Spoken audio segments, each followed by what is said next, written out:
su libro una afirmación que claramente dice que la iglesia primitiva, primer siglo de la iglesia, consideraba la Septuaginta como inspirada por Dios, incluyendo estos libros que hoy no aparecen en la Biblia. Entonces, la pregunta es, ¿por qué no aparecen hoy? En 1569 dijimos, Casiodoro de Reina hace su primera edición de esta Biblia, su primera traducción, y la hace una Biblia completa, con todos los libros llamados deuterocanónicos.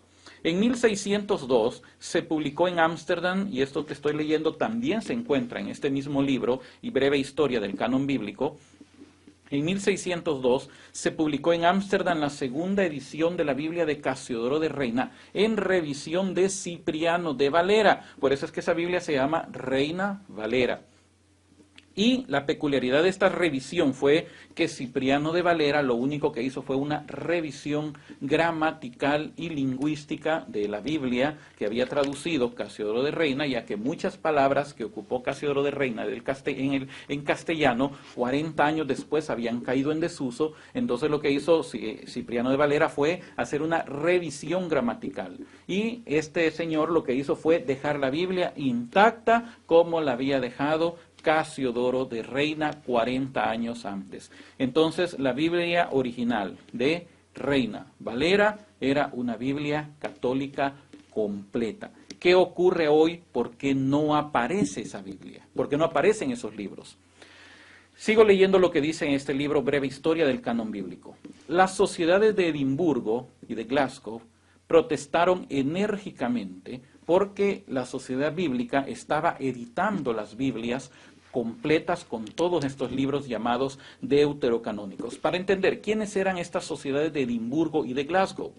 Esta gente eran sociedades bíblicas en Inglaterra que formaban parte de los grupos de las congregaciones protestantes dominantes de esa época. Le estoy hablando presbiterianos, bautistas y metodistas. Estos señores, ellos eran la clase dominante, se puede decir, en materia de religión, en asuntos protestantes de esa época. Entonces ellos empezaron a protestar porque Sociedad Bíblica estaba editando la Biblia de Casiodoro de Reina como una Biblia católica completa. Entonces ellos empezaron a protestar y a decir que esos libros no eran inspirados por Dios, que había que quitar esos libros.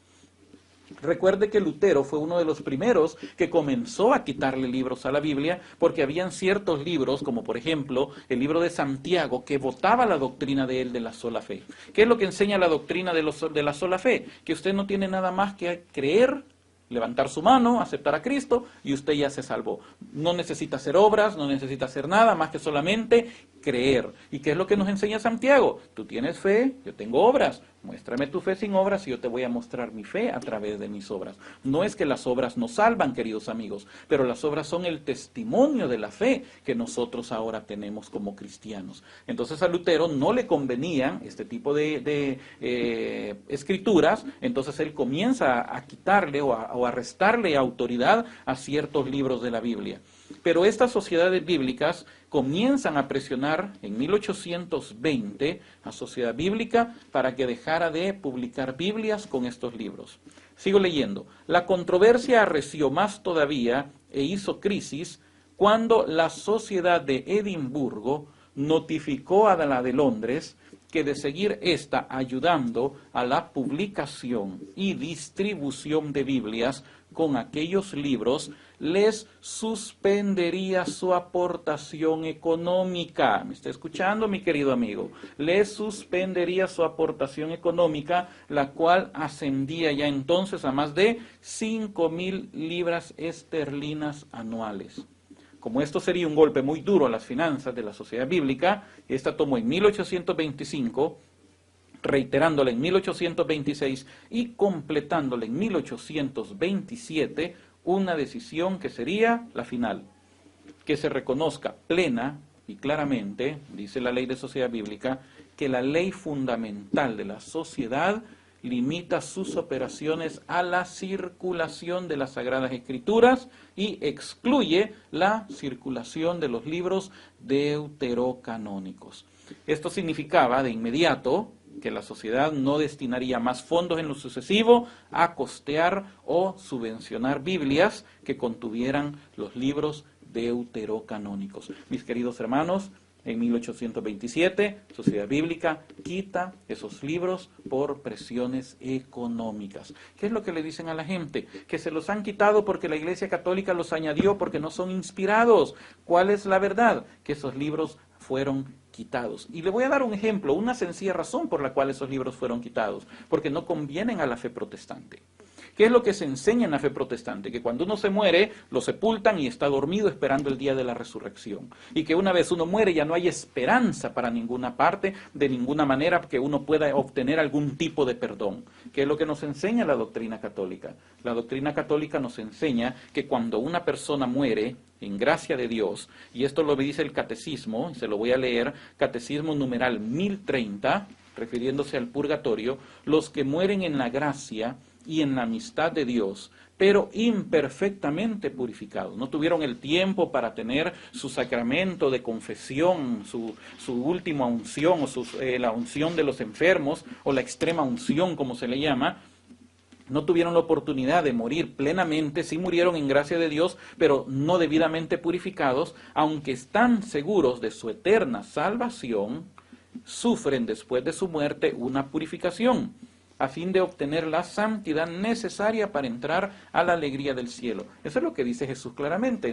En San Marcos capítulo 9 Jesús dijo, todos serán salados por el fuego. Todas las obras nuestras, dice San Pablo también, tendrán que pasar por el fuego para saber si esas obras fueron hechas bien delante de Dios. Y dice, si alguien edificó en oro, piedras preciosas, pues su obra va a permanecer. Si alguien edificó con heno, con hojarasca, con zacate, con paja, su obra será quemada, aunque él será salvo así como por fuego, dice San Pablo, refiriéndose precisamente a este estado. No es un lugar, hay que definirlo bien el purgatorio, porque muchos dicen, la Biblia solo habla de dos lugares, cielo e infierno. Es cierto, dos lugares, cielo e infierno. El purgatorio no es un lugar, es un estado previo a entrar a la gloria de Dios. La Iglesia le llama purgatorio, dice el numeral 1031, a esta purificación final de los elegidos que es completamente distinta del castigo de los condenados. Ahora, ¿por qué yo estoy hablando sobre esto?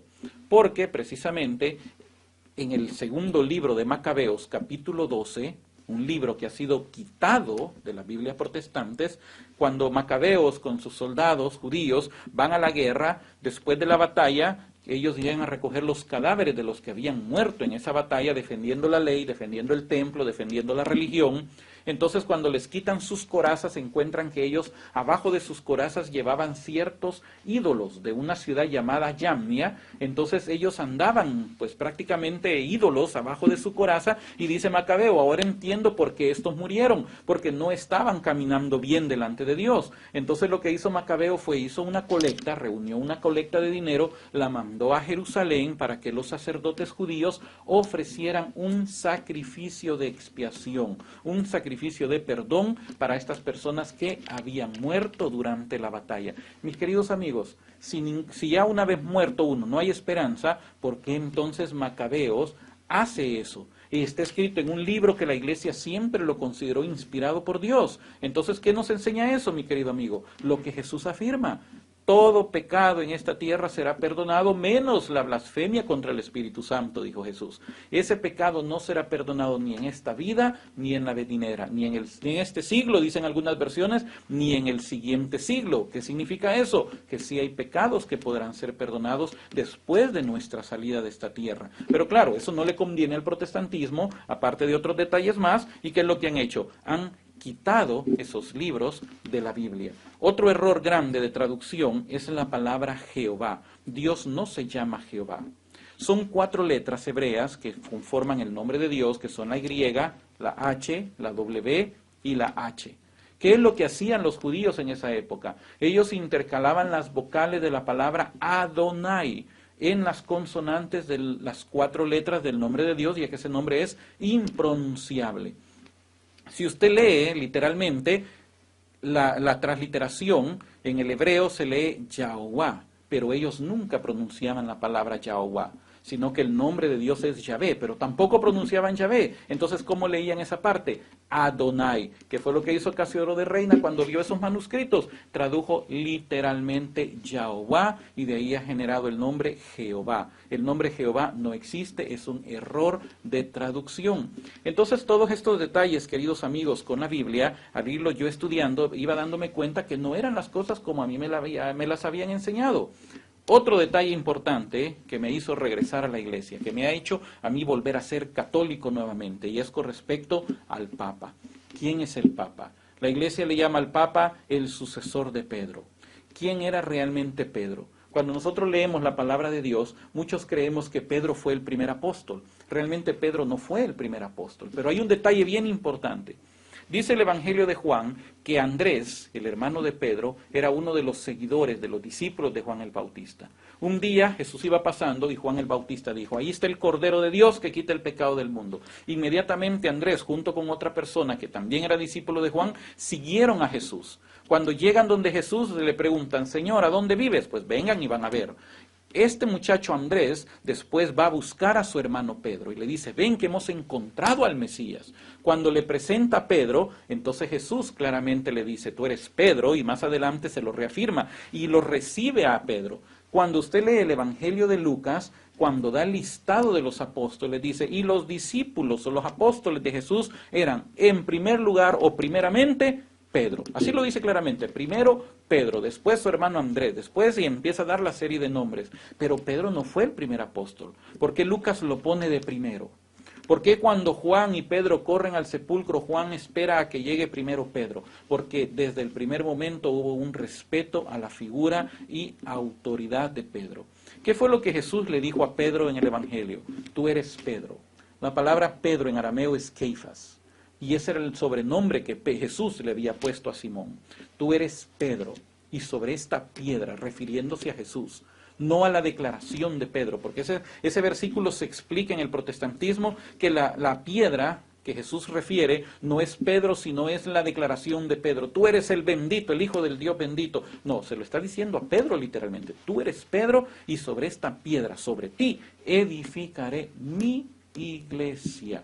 Y en ese momento le dice, y a ti te daré, no se lo está diciendo a los demás, se lo está diciendo a Pedro, a ti te daré la llave del reino de los cielos. Se lo reafirma después el día de su resurrección cuando le dice, Pedro, ¿me amas? Apacienta mis ovejas. Y se lo repite, se lo dice 3 veces. Y a partir de ahí Pedro se convierte en una figura importante, en el pastor de la iglesia, la cabeza visible de la iglesia en la tierra, y se convierte en el vicario de Cristo, en el representante de Cristo en la tierra, junto con los demás apóstoles. Y hay una línea de sucesión, mi querido hermano, ininterrumpida desde Pedro hasta nuestro Papa actual. Son detalles, queridos amigos, que es necesario tener un poco de sentido común para entenderlo.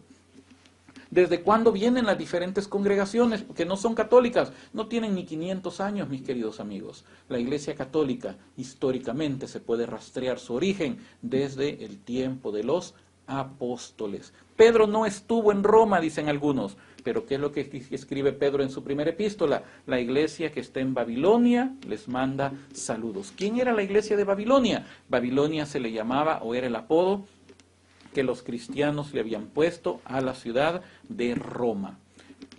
El Papa, sucesor de Pedro, pastor de la iglesia, que no hay manera de contradecir que Cristo sí depositó sobre él la autoridad de regir y gobernar la iglesia que Cristo fundó. Y él mismo le dijo, sobre ti edificaré mi iglesia. Otro detalle que me hizo a mí ser católico, es María. ¿Quién es María realmente? A mí me dijeron que María era una mujer como cualquiera, era una mujer pues que tenía sus méritos, sus virtudes, pero no al nivel como la Iglesia Católica ha querido exaltarla. A mí me dijeron que el fundador de la Iglesia Católica, llamado Constantino, que no fue el fundador, lo que hizo Constantino en el año 313 fue emitir el edicto de Milán que terminaba la persecución contra la Iglesia, pero ahí me dijeron que Constantino implantó la adoración de un demonio